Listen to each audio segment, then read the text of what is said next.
Orang bagi sedekah, orang tengok dia ke, orang tak tengok dia ke, biar pergi. Yang penting aku berkeluar sebahagian daripada hartaku untuk jalan Islam, untuk jalan infak. Maka muslimin muslimat yang dirahmati oleh Allah Subhanahu wa taala, Allah janji dalam Al-Quran, yarjuna tijaratan lan tabur. Bermaksud inilah sejenis perniagaan yang tidak akan rugi selama-lamanya. Kalau kita tengok dalam dimensi akal kita, yang kita dah faham bahawa semakin banyak kita mengeluarkan duit, kita dah faham bahawa habis duit kita. Itu ikut cara kita fikir. Islam ajar dekat kita, semakin banyak kita mengeluarkan tenaga kita, idea kita, semangat kita, ilmu kita, wang kita dan sebagainya untuk Islam, untuk urusan akhirat kita, maka itulah benda yang dia akan dapat di hari akhirat esok. Dalam surah Al-Mulk ayat yang kedua, alladzi khalaqal mauta wal hayata liyabluwakum ayyukum ahsanu amala. Menurut Profesor Dr. Hamka dalam tafsirnya, tafsir Al-Azhar, apabila menafsirkan alladzi khalaqal mauta wal hayat, kalau kita perhati dia, kenapa Allah memulakan, Allah mentakdim, Allah memulakan perkataan al-mauta, lepas tu baru Allah sebut al-hayat. Kalau ikut akal kita, sepatutnya Allah kena sebut alladzi khalaqal hayata wal maut. Ya, Allah cipta kehidupan, lalu Allah mencipta kematian. Dan inilah yang berlaku pada hari ini. Kita hidup dulu baru kita mati. Betul tak tuan-tuan? Ini ikut akal rasional kita. Tetapi saja Allah sebut dalam Al-Quran, dalam surah Al-Mulk, Allah mentakdim perkataan al-maut, lepas tu baru Allah sebut al-hayat. Pasal apa? Menurut Profesor Dr. Hamka, dia menyebut bahawa kenapa Allah nak bagi tahu kepada umat, nak bagi tahu kepada hamba-hamba Allah Subhanahu wa taala, mengatakan bahawa kehidupan kita ini tidak ada nilai. Duit yang kita ada ini tidak ada nilai. Ya, sanjungan orang di dunia ini tidak ada nilai apapun, melainkan semua itu kita membawa kepada akhirat. Seumpama kata Dr. Salman Audah dalam kitab dia Ma'asiyah, dia menyebut bahawa puasa yang kita puasa ni tuan-tuan sekalian, bukan hanya sekadar kita menahan makan dan minum, bukan itu saja tujuannya. Kata Dr. Salman Audah, puasa yang kita puasa ini adalah untuk kita untuk lighufran, untuk memohon keampunan kepada Allah SWT. Kita tahan makan minum, kita tahan kita melihat mata kita dengan benda-benda yang haram, bercakap benda-benda yang tidak berfaedah, mendengar perkara-perkara yang tidak baik. Benda itu semua adalah untuk kualiti puasa kita. Tuan-tuan yang dirahmati oleh Allah Subhanahu wa taala, hidup bersama Al-Quran adalah salah satu amalan yang boleh menyebabkan Allah selamatkan kita daripada api neraka. Dan ini berasaskan satu nas daripada riwayat Imam Muslim, hadithun sahih. Kata Nabi SAW, iqra'ul Quran fa innahu ya'ti yawmal qiyamah syafi'an li ashabihi. Hadithun sahih. Kata Nabi SAW, bacalah Quran kerana ia akan datang pada hari akhirat kelak sebagai pemberi syafaat kepada tuannya. Maknanya siapa yang banyak baca Quran, Quran itu main tolong dia. Dalam arti kata yang lain, Al-Quran itu bukan sekadar dibaca, tetapi perlu dihidupkan di dalam kehidupan kita. Sultanul Ulama Al-Imam Mu'izz Abdus Salam, ini seorang tokoh ulama, bahkan Profesor Dr. Yusuf Al-Qaradawi dalam kitab Kaifa Nata'amul Ma'al Quran, bagaimana kita nak berta'amul dengan Al-Quran. Kita ada anak kita ni, anak kecil, masih lagi remaja dan sebagainya. Orang tua besar ni bilang besar esok ni nak kena hormat orang tua. Tidak juga, walaupun ayah ni tak mengaji pandai pun, biasa-biasa saja, tapi kita dengar nasihat ayah kita.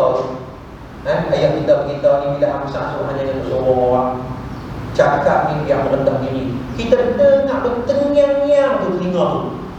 nasihat oleh ayah kita, walaupun ayah kita tu tak mengaji tinggi pun, tetapi ayah kita, mak kita ajak ni waktu kita kecil ni, bila besar esok, bila nak berta'amul, apabila hang duduk dalam masyarakat, hang bersembang dengan orang tua, hang bersembang dengan orang yang lebih umur dia dengan hang, cakap dengan laras bahasa yang betul.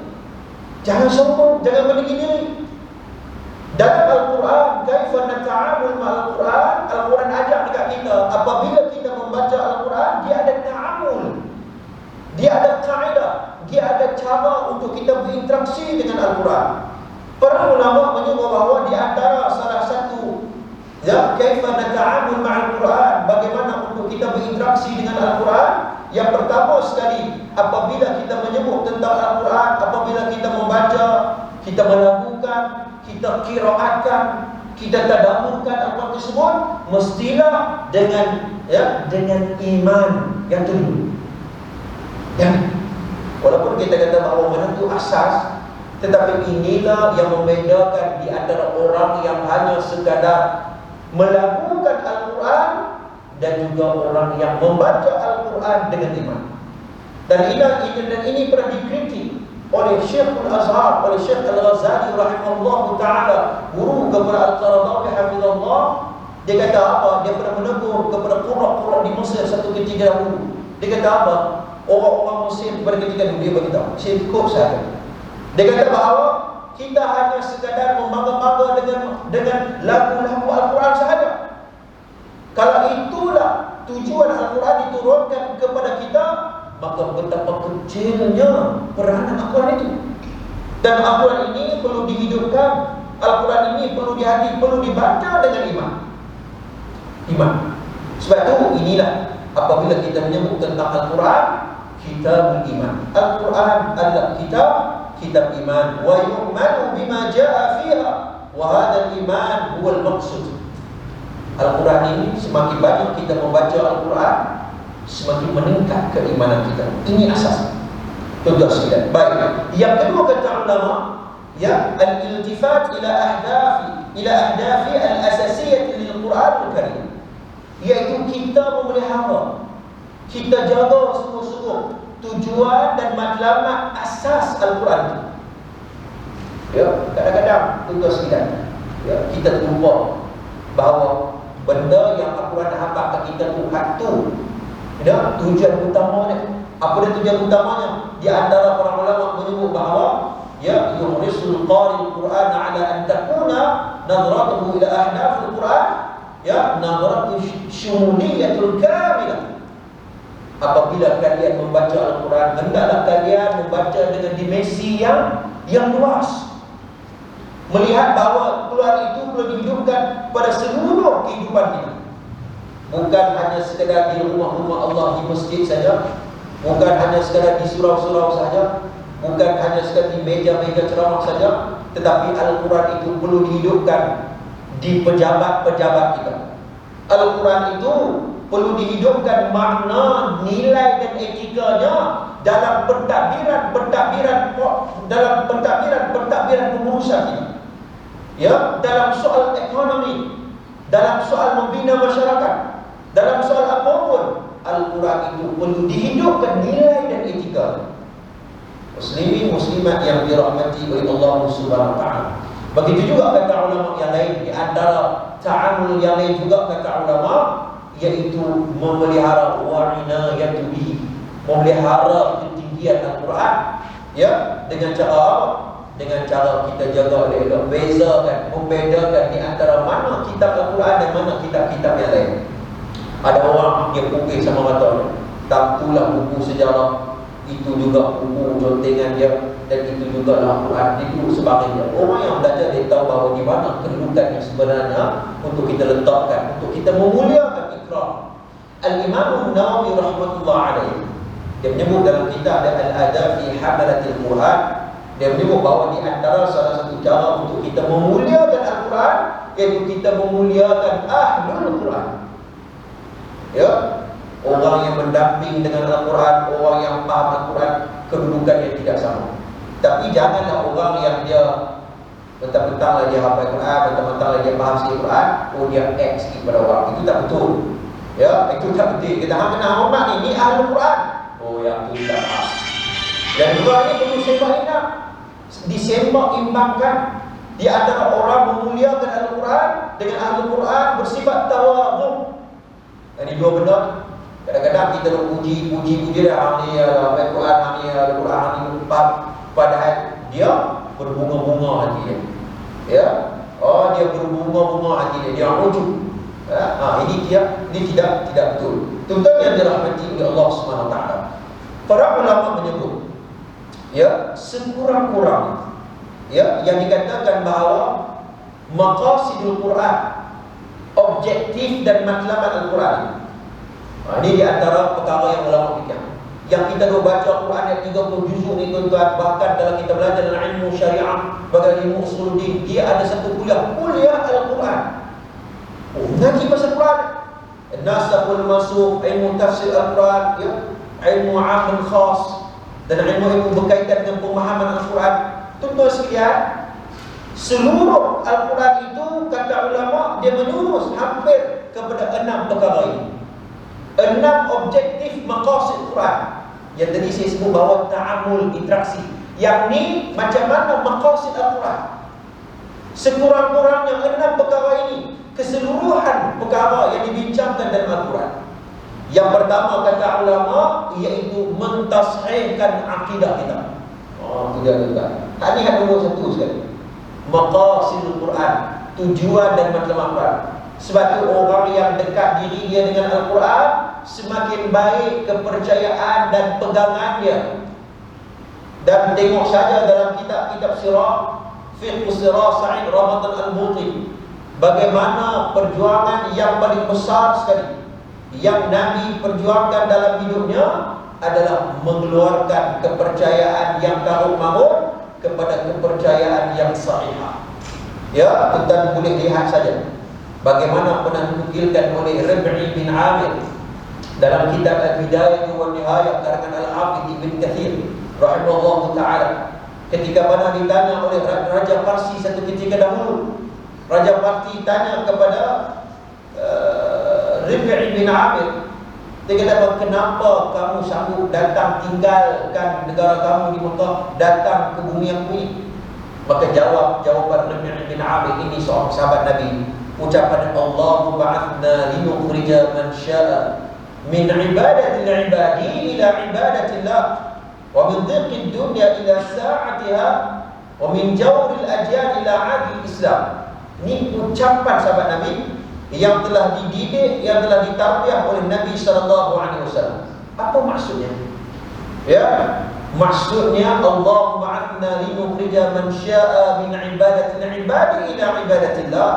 Allah telah membangkitkan kami untuk mengeluarkan sesiapa sahaja yang dia kehendaki dari perhambaan sesama hamba kepada perhambaan kepada Allah yang Azza wa Jalla. Ini ucapan sahabat Nabi Rabi' bin Amir yang telah ditarbiyah, yang telah dididik oleh Nabi SAW. Nabi nak bagi tahu kat sahabat, ingat, kita hidup dekat dunia ni singkat. Buat apa kita hidup dekat dunia yang singkat ini, kita puja manusia melebihi haknya? Buat apa kita hidup yang singkat ini, kita memuji selain daripada Allah SWT? Buat apa kita hidup di bumi yang singkat ini, kita mengharapkan pujian-pujian manusia yang hanyalah bersifat fata morgana itu? Tuan dirahmati oleh Allah, inilah tarbiyah dan didikan Nabi SAW kepada jiwa-jiwa dan generasi para sahabat. Ya, keluarga, ya, daripada perhambaan sesama manusia kepada perhambaan kepada Allah yang Azza wa Jalla. Tengok apa yang Allah buat, apa yang Allah lihat, apa yang ada dalam hati. Inilah tempat pandangan Tuhan. Ya, walaupun orang tak puji kita dan sebagainya, yang penting adalah bagaimana Tuhan melihat hati kita dan amalan kita. Nah, baik, itu yang pertama. Yang kedua kata ulama, ya, di antara maqasid ataupun tujuan dan matlamat Al-Quran, iaitu mentakrir kemuliaan lisan, ataupun meletakkan kemuliaan lisan pada hak-haknya. Dalam arti kata yang lain, Islam ni tuan-tuan, Al-Quran yang Allah turunkan ila qalbi Nabi SAW, kepada dada Nabi dan kepada umat Sebab tu kalaulah Islam Al-Quran ajak kat kita seolah-olah membodohkan akal kita, kita masih guna perkataan itu, maka itu bukan ajaran Islam. Ya, kalaulah Al-Quran ajak kepada kita bahawa menzalimi manusia, ya, melakukan perkara-perkara bukan pada haknya, walaupun benda itu kita melakukan kepada orang bukan Islam, bukan sama bangsa dengan kita, bukan sama negeri dengan kita, bukan sama sepengajian kita dulu, tetapi Islam ajak kat kita bahawa berlaku adil, buat dengan sebaiknya kepada orang yang berada di bawah pemerintahan kita. Dan inilah yang Islam ajak kepada kita. Ya, dan kita tengok saja dalam kitab-kitab sirah bagaimana para sahabat radhiyallahu anhum ajma'in pada awalnya as-sabiqun al-awwalun, mereka memeluk Islam pada awalnya tuan-tuan sekalian. Orang para sahabat yang memeluk Islam pada awalnya, mereka di kalangan hamba-hamba abdi yang tidak fi baitin min buyutillah. Kita sujud sebelah kita ni mungkin orang hebat, sebelah kita ni mungkin orang yang ada kedudukan tertentu dan sebagainya, tapi bila kita sujud pada Tuhan yang sama. Tidak ada beza walaupun siapa pun kita. Sebab tu muslimin muslimat yang dirahmati oleh Allah Subhanahu wa taala, maqasidul Quran, sebenar ceramah nuzul Quran ini di antara maqasidnya ialah mentakrim kemuliaan insan dan meletakkan kepada hak-haknya. Ya, orang yang kena tindak Islam dihormati, Islam jaga mereka. Ya, sebab tu Al-Quran ajak i'dilu wa aqrabu littaqwa. Keadilan itu ya membawa mendekatkan kita kepada takwa. Adil. Ya, dia tak kira siapa. Islam hambang lagu ni, Al-Quran hambang lagu ni, walaupun tak kena dengan cita rasa kita, tak kena dengan bumi ataupun kita kata bahawa dengan kumpulan kita, maka tidak. Quran hambang i'dilu wa aqrabu littaqwa. Aku cakap kena lihat benda yang benar berdasarkan bukti, fakta dan nas, dalil begini, maka inilah pegangan. Beginilah prinsip aku. Dan itulah Islam ajarkan kita. Muslimin muslimat yang dirahmati oleh Allah. Yang ketiga kata ulama, di antara maqasidul Quran iaitu menyeru kepada pembersihan jiwa manusia. Tuan, dosa kita ni banyak. Dosa kita daripada kecil, dengan mak ayah kita, dengan jiran-jiran kita, dengan adik-beradik, dengan guru kita, dengan kawan-kawan sejawatan dengan kita, dengan sepejabat kita. Banyak dosa kita. Sama ada kita sengaja ataupun kita tak sengaja, dosa kita ni banyak. Bila dosa kita banyak ni tuan-tuan, Allah bagi tahu, Al-Quran buka seluas-luasnya pintu keampunan kepada hamba-hamba. Dan pada hari kita duduk pada bulan Ramadan Al-Mubarak. Ya, Ramadan Al-Mubarak. Sultanul Ulama Al-Imam Isa Abdul Salam dalam kitab dia Maqasidus Siyam. Kita boleh tengok di internet ada buku ini. Maqasidus Siyam, matlamat dan objektif puasa. Kata Isa Abdul Salam, ya, di antara objektif puasa ni tuan-tuan yang kita duk tahap macam ini, bukan liyu'adzib, bukan untuk mengazab hamba-hambanya. Ada orang bila masuk Ramadan tu tak susah hati dia. Pasal apa? Sebab pagi-pagi dia tak boleh lepak makan kedai kopi, ya, makan roti canai dengan kawan-kawan dia. Ada orang bila masuk Ramadan dia kata, "Aduh, tak boleh lah, aku nak berniaga lah." Tak boleh nak berniaga lah, nasi ngari mana orang tak boleh makan. Melainkan kan geng-geng nasi hitam dan sebagainya. Kan? Tak puasa. Ya. Li'adzib.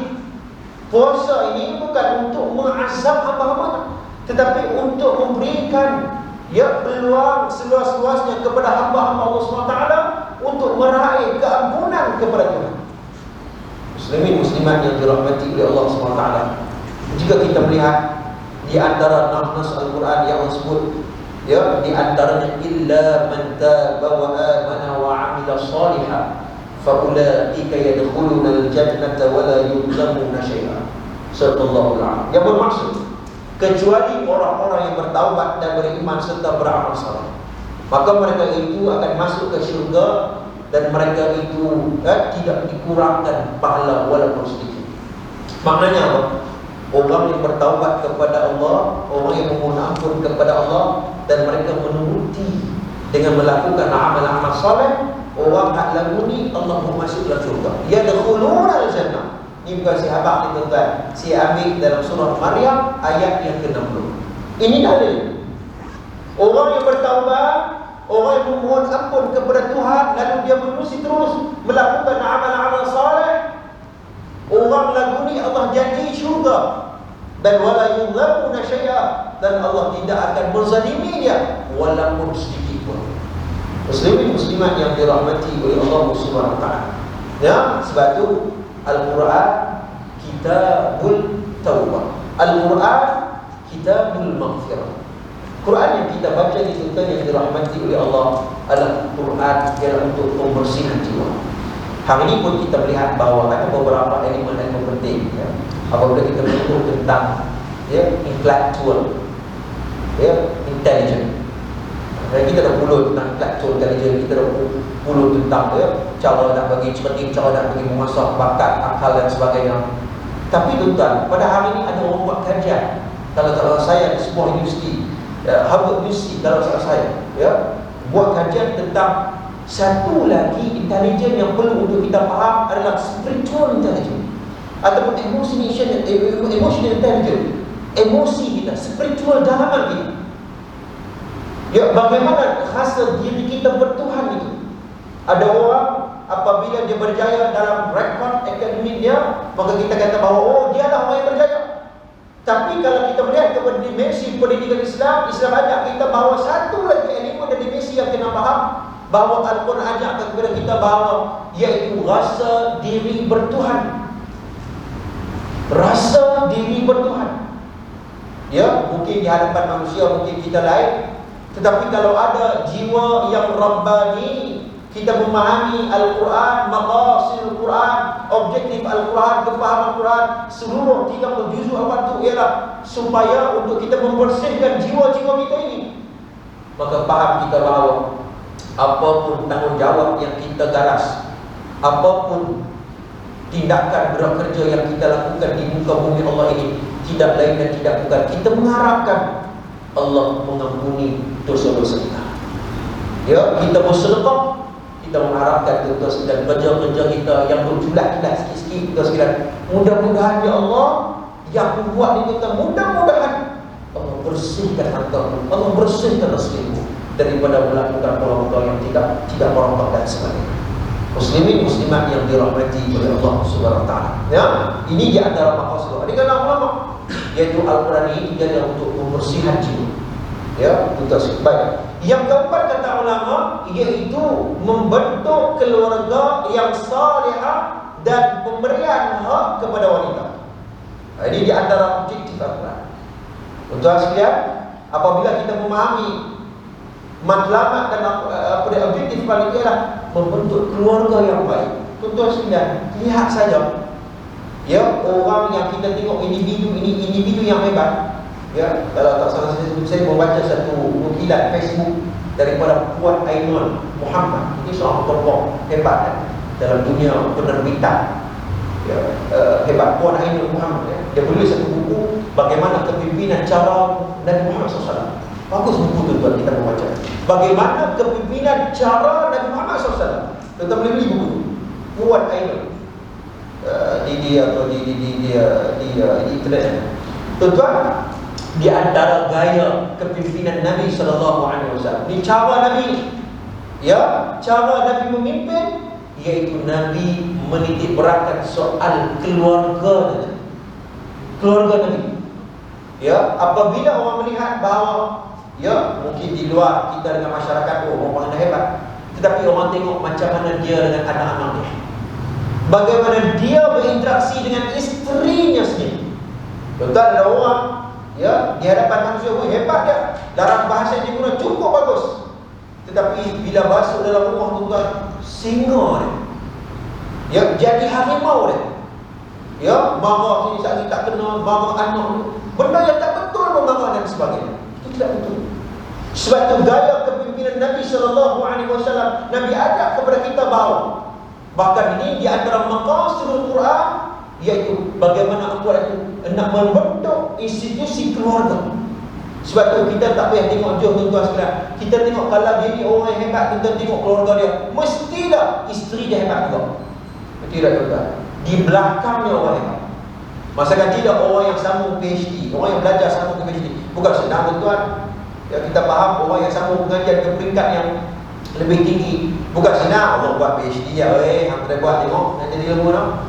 Teruk tuan buat PhD contohnya sebenarnya. Ya, apabila dia berjaya mendapat PhD sebagai contohnya tuan sekalian, kita ucap kat tanya hang dapat PhD, hebat hang. Jangan ucap tahniah kat dia seorang. Ucap juga tahniah dekat isteri dia, dekat anak-anak dia. Ketika mana dia sanggup, anak-anak dia, isteri dia sanggup tuan berkorban perasaan, ya, mungkin masa, ya, tidak sama dengan orang yang tidak sanggup mengajar ataupun memikul tanggungjawab yang lain. Tidak sama. Sebab tu orang yang hebat tengok ahli keluarganya.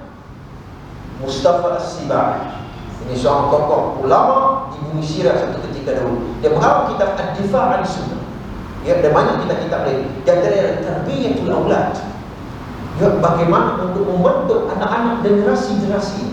Tidak dapat tidak tuan-tuan sekalian, ini bermula daripada keluarga. Kita perlulah memberikan suasana nilai Islam dan Al-Quran itu dalam keluarga kita sendiri. Muslimin muslimat yang dirahmati oleh Allah SWT. Ini objektif Al-Quran. Ya, baik. Yang selanjutnya kata ulama, maqasidul Quran adalah membina ummah yang menjadi saksi kepada kemanusiaan. Ya, dan saya sangat dekat dengan ucapan ini. Dan ucapan ini sangat dekat dengan ummatan wasata. Wa kadzalika ja'alnakum ummatan wasata dalam surah Al-Baqarah juzuk yang kedua. Ya, Profesor Yusuf Al-Qatawi dalam kitabnya Fiqhul Wasatiyah, dia menyebut bahawa wasata ahli Islam. Ya, wasata Allah nak supaya orang Islam ini menjadi ummatan wasata. Umat yang pertengahan, yakni umat yang adil, umat yang saling menghormati di antara satu sama lain. Ya, hormat yang saling membantu di antara satu sama lain. Hormat saling kasih mengasihi di antara satu sama lain, bukan menjatuhkan di antara satu sama lain.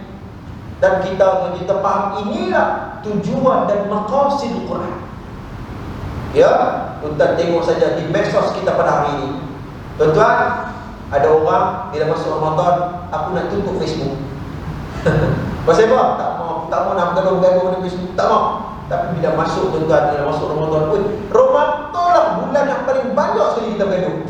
Kalau kita perasan. Ya Allah, ya. Kan kita tengok jauh ustaz-ustaz di pun yang paling banyak gaduh kan dia ustaz dia.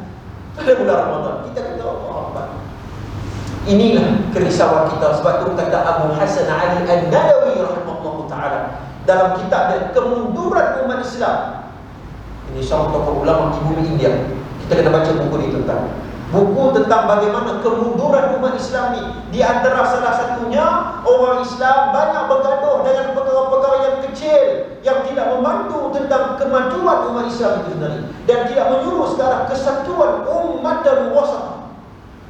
Dan inilah menyebabkan perpecahan bagi umat Islam. Kita tidak akan kuat untuk selama-lamanya. Kita tengok saja di bumi Palestin pada hari ini. Ya, hari ini kita boleh bertarawih dengan suara, dengan aman, surau-surau kita tekun. Ya, tenang, kapek kita bersujud dan tenggelam ke bawah. Maka kita selesa dan kita sekalian pergi saja di bumi Palestin, pergi saja di bumi-bumi umat Islam yang mereka juga nak salat pun kadang-kadang diganggu oleh musuh-musuh Allah SWT. Dan persoalannya, bagaimana sensitiviti kita terhadap umat Islam yang satu kepercayaan dan satu agama dengan kita. Tuan-tuan dirahmati oleh Allah sekalian, ini di antara objektif maqasid Quran yang kita kena faham bahawa kita banyak baca Quran, kita banyak pemahaman tentang Quran, kita banyak mengupas tentang tadabbur Al-Quran, semua itu menyuruh ke arah ummatan wasatah, umat yang bersatu padu. Ya, bukan umat yang berpecah dan menjatuhkan di antara sama lain. Kita tidak mahu ketahui. Yang terakhir kata ulama, yaitu maqasid Quran, yaitu dakwah dan menyeru kepada alam insani yang bersifat tolong-menolong dan bekerjasama. Dalam arti kata yang lain, maqasid Quran ini, Al-Quran ini perlu didakwahkan. Walaupun kita tak pakai serban pergi ke sekolah, Contoh, kita tak pakai kepiak pergi dekat pejabat kita, walaupun kita tak kepiak, walaupun kita pakai rambut besar, enggak pakai tie, pakai kot.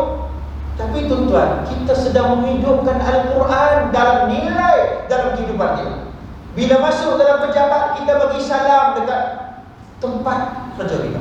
Kita tanya pekerja-pekerja, sihat ke, macam mana anak-anak. Kita tanya, kita menyapa dia dengan baik. Ya, kita menguruskan dengan pentadbiran, dengan nilai etika Islam. Subhanallah, sebenarnya kita sedang mendakwahkan Al-Quran dalam kehidupan kita. Walaupun kita tak cakap Al-Quran habaq lagu ni, Nabi habaq lagu ni, ulama kata lagu ni, tak. Tapi kita tunjukkan dengan nilai dan etika dalam kehidupan dan gerak kerja kita. Dan inilah maqasid Al-Quran. Muslimin muslimat yang dirahmati oleh Allah Subhanahu Wa Taala. Sebab hari ini ada orang yang apabila melihat tentang apabila tentang Islam, mesti disebut tentang sudut pakaian. Ya, berapa tebal serban yang dia pakai. Ya, berapa banyak jubah yang dia ada. Bukan. Ya, tasbih pegang setiap mana sentiasa 24 jam. Bukan itu saja. Tetapi Al-Quran itu perlu dihidupkan dalam setiap ucapan, pandangan, semangat dan ilmu apa yang ada dalam jiwa dan perasaan kita. Muslimin muslimat yang dirahmati oleh Allah Subhanahu Wa Taala, dan inilah maqasid Al-Quran yang kita lihat. Dan saya kira bahawa yang kalau kita kena kupas secara mendalamnya lagi, yang disebut tentang tadabbur dan sebagainya, ini cukup banyak pembahasannya. Ya, bahkan para ulama dalam mafhum at-tafsir wal ta'wil wal istinbat wal tadabbur wal mufassir oleh Dr. Al-Musa'id At-Tayyab, dia menyebut bahawa tadabbur itu di antara makna ialah kita berusaha untuk memahami hakikat sesuatu makna Al-Quran. Tidak lain dan tidak bukan untuk sekalian kita melihat kepada terjemahan dan tafsiran para ulama yang muktabar. Tak ada cara lain tuan-tuan. Ada orang dia faham Quran mengikut akal dia. Bahasa Arab boleh tak erti. Ya, dia tengok, oh dia ya, mungkin ada orang yang kesentukan ya masa dan sebagainya untuk dia belajar Quran. Ya, ini satu disiplin ilmu yang dalam, ya, yang teknikal yang cukup dalam. Tapi sekalian, kalau kita tidak tahu, kita merujuk kepada ahli-ahli. Ya, kita merujuk kepada kitab tafsiran ulama yang muktabar, supaya kefahaman kita, tadabbur kita, kefahaman kita itu, penghayatan kita dalam Quran yang kita baca setiap hari itu berada dalam panduan dan kefahaman yang sebenar. Muslimin muslimat yang dirahmati oleh Allah SWT, tuan saya katakan dulu perkongsian tentang sejarah kita pada tengah hari ini berkaitan dengan nuzul Quran. Saya melihat kepada dimensi yang lain sikit. Sebab bila sebut tentang nuzul Quran ni, macam biasalah ustaz-ustaz tu cerita tentang penurunanQuran daripada Ruhul Mahfuz ila Baitul Izza ila qalbin Nabi SAW bitilawati ta'ammud bitilawati, bila baca tu mendapat pahala. Yang mungkin ustaz akan kupas begitu.